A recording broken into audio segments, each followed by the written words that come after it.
em termos coletivos, em termos sociais, por que é importante ter ritual? E um ritual mágico. Por que, Bruno? Por que, Bruno Lanaro? Acho que você poderia falar pelo perfil psicológico. Porque os Bora. grandes rituais, eles afetam diretamente a nossa psique. É verdade. Do ponto de vista psicológico, os rituais funcionam de algumas maneiras. Um deles, e talvez o mais simples de ser compreendido, são os marcadores. Rituais servem de marcação para alguma coisa importante, e isso pode, inclusive, trazer a ideia de celebração. Então, celebrar o que foi, celebrar mais um ano, celebrar a conquista, porque nas rotinas, no nosso dia a dia, a gente vai conseguir, vai fazendo coisas, e pô, ó, mas um negócio e tal, não sei o quê, e a gente não se dá o valor. Quando vem algo que nos assusta, quando aparece uma situação na nossa vida em que a gente se vê num momento difícil, aí a gente dá valor, mas nunca por conseguir sair por cima, conseguir resolver problemas. Isso acaba dando a impressão de que não fiz mais do que a minha obrigação. Então, os rituais, principalmente os rituais que já estão ali na nossa sociedade, já estão incluídos no nosso dia a dia, no nosso costume, eles acabam nos obrigando a parar para comemorar, seja o que for. O próprio Réveillon, né, dia 1º, aquela coisa internacional da paz e tal, ele serve de uma forma ou de outra para a gente, pô, é verdade, um ano acabou. A gente sabe que o ano não acabou, não existe muito isso, né? O Sol deu mais uma volta, aliás, a Terra deu mais uma volta ao redor do Sol, foi mais ou menos no mesmo lugar ali, e foi mais ou menos isso que aconteceu astronomicamente. Mas a gente consegue parar, respirar, é um dia, em geral, de descanso e tudo mais, é um ritual. Esse é um dos primeiros pontos, mas não é o único. A partir do momento em que você ritualiza com um fim específico, de uma forma intencional, você tem a possibilidade de trazer para o seu comportamento, seja ali, ou seja para sempre, né? Ou seja, como algo que agora faz parte da sua vida, ou da sua personalidade, ou alguma coisa assim, um elemento que você justamente está ritualizando, a questão que você está ritualizando. Eu já citei aqui em algum momento no canal, durante guerras, em determinados momentos do antigo Império Romano, e mesmo na Grécia ali, Ares ou Marte, dependendo da Grécia ou de Roma, eles faziam uma ritualização ali já no campo de batalha para trazer esse deus, como se fosse incorporar o deus na multidão de soldados, fazia parte do processo. E isso envolvia discurso do líder, isso envolvia, de repente, gritos de guerra, e tudo isso não era para aumentar a adrenalina, entende? Era para encarar a morte, era para encarar a batalha. Isso também valia para o campo. Para arar a terra, você também fazia uma série de rituais, ou um ritual específico, não precisava ser uma série de rituais, mas um ritual justamente para trazer para você, para manifestação, divindades da fertilidade, divindades da colheita, da agricultura, para poder fazer aquilo que precisa ser feito de forma divina, com a ajuda dos deuses. Seja lá como que você entende deuses ou Deus. Então, quando a gente faz um ritual, além de marcar alguma coisa específica, a gente tem a possibilidade de se transformar. E aí, com a ideia, e aí é conhecimentos da humanidade, você está falando aqui com o CDH, que sempre vai ter como um dos pilares principais o autoconhecimento. Então, vai sim olhar para a sombra, vai sim olhar para coisa bosta, mas vai olhar para um monte de coisa legal também. Afinal de contas, é a primeira colheita. Você plantou alguma coisa e agora está colhendo. E a sua colheita tem a ver com o que você plantou. Então, baseado nessa ideia fundamental, como a gente está falando, um pano de fundo, a gente vai trabalhar ritualisticamente isso, não só para comemorar coisas internas, celebrar, mas também transformar a partir de energias psíquicas voltadas para esse tipo de prática. A gente vai trabalhar com comida, a gente vai trabalhar com meditação, a gente vai trabalhar com algumas coisas importantes para despertar essas coisas em vocês. Então é por isso estou falando especificamente sobre Lamaze, que a gente vai nesse encontro. Mas o ritual, ele pode, de um ponto de vista psicológico, ele pode ativar isso. Fazer um ritual dentro do seu quartinho, onde você trabalha, fazer ali onde você costuma meditar, fazer rituais, você pode trazer essas duas coisas.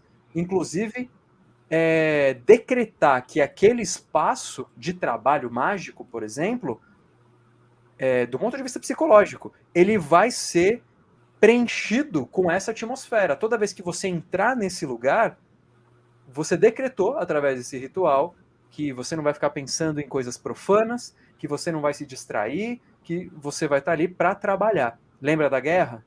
Lembra da fertilidade? Você precisa estar ali com uma energia específica, não adianta ir para a guerra com medo. Por mais que você possa perder, você tem que estar ali com Ares, com Marte incorporado em você. O deus da matança personificada, da derramamento de sangue. Era isso que Ares era, no fim das contas. Então, você vai fazer um ritual específico? Ótimo. Agora, um ritual coletivo, um grande ritual, onde a Terra, ou melhor, aquela sociedade que você está fazendo parte, vai passar por uma transformação, vai passar por alguma coisa, por uma grande decisão, quem vai ser o novo líder? Pô, isso vai influenciar todas aquelas pessoas. Então, um ritual ele vai trazer uma ajuda para aquela transformação e uma bênção, uma sacralidade para aquilo que está acontecendo na coletividade. Certo, Léo? Exatamente. E aí a gente está falando justamente dessa mudança coletiva. E aí, para fazer a ponte para a parte mística, eu vou pegar bem essa parte do coletivo. Porque quando a gente faz rituais individuais, quando a gente está sozinho, a gente tende a fazer as coisas muito do nosso jeito, ali, pedir aquelas coisas do nosso jeito. E normalmente, nesse tipo de ritual, a gente costuma não estressar o tema do ritual até o fim. Então, por exemplo, vou pegar um exemplo aqui super clássico que eu já vi muito na minha vida. A pessoa chega lá num lugar, na frente da entidade, do mago, de um tarólogo, o que quer que seja, e fala assim: eu quero meu amor de volta. E aí a pessoa fala: olha, mas veja bem, se a pessoa não te ama mais, não quero saber, não quero saber, não quero saber, não quero saber, faz aí uma amarração, faz e pronto. Porque não tá afim de entender o negócio, quer resolver ali, que se dane, qual vai ser a consequência. Então, eu já vi muito isso, e normalmente quando a gente faz isso sozinho, a gente às vezes está chegar ao ponto de uma pessoa que não tem a prática mágica como uma questão religiosa, vamos dizer assim, na sua vida, né? E quando eu digo religioso, é no sentido de ser algo... A prática mágica é a prática que te conecta com o divino. Diferente de, eu vou na missa, na igreja, me conecto com o divino. Para o magista, a prática mágica é o que conecta ele com o divino. Então, tirando as pessoas que têm isso como uma prática religiosa, as pessoas que recorrem normalmente a rituais, a magia, são pessoas que estão desesperadas com alguma coisa, que querem muito alguma coisa, que querem que alguma coisa aconteça, que estão com um problema na vida e enxergam ali um caminho para essa resolução. E quando a gente entra nessa, a chance do nosso ritual sair meio torto, meio fora de esquadro, meio enviesado, é muito grande. E aí, uma das coisas legais de um ritual coletivo é que dentro da coletividade você tem as trocas de percepções, de experiências e um afinamento de expectativas. Então, quando um grande sacerdote celta, como um druida, ia fazer lá uma comemoração da colheita, da primeira colheita em Lamás, ele não fazia sozinho. Ele não ia para um bosque lá com a foice de ouro, colher lá um galho de carvalho, um ramo de visco. Não, ele fazia com todo mundo. Porque essa coletivização de um ritual, ela tem a capacidade de catalisar os processos individuais. Ou seja, aquilo que você talvez demorasse meses para sozinho chegar num resultado, eu não digo um resultado mágico final, mas um resultado de transmutação interna, de mudança, para que você nem precise mais daquele ritual para conseguir aquelas coisas. Você se torne o ritual para conseguir as coisas. Às vezes, um ritual coletivo é um ritual para a ficha cair. É uma troca, uma conversa, é um aprofundamento de alguém que está ali para guiar, para trazer isso de uma maneira mais focada, mais direcionada, menos enviesada. E aí as chances de algo acontecer de verdade através de um ritual coletivo é muito grande. Não é à toa que os caras, quando faziam rituais justamente para terem grandes colheitas no futuro, esses caras, eles faziam juntos. Eram tribos inteiras, eram nações, vamos dizer assim, que faziam e fazem até hoje. Né, disfarçada de outras festas, outros rituais, mas fazem muitas vezes enquanto uma grande nação, um grande país. Isso acontece por causa dessa força que a egrégora traz, com essa força da coletivização do ritual. E aí, quando a gente vai para esse caminho, a chance de, dentro de um processo de imersão, que é o que a gente está propondo, né, de sexta-noite até domingo, fim da tarde.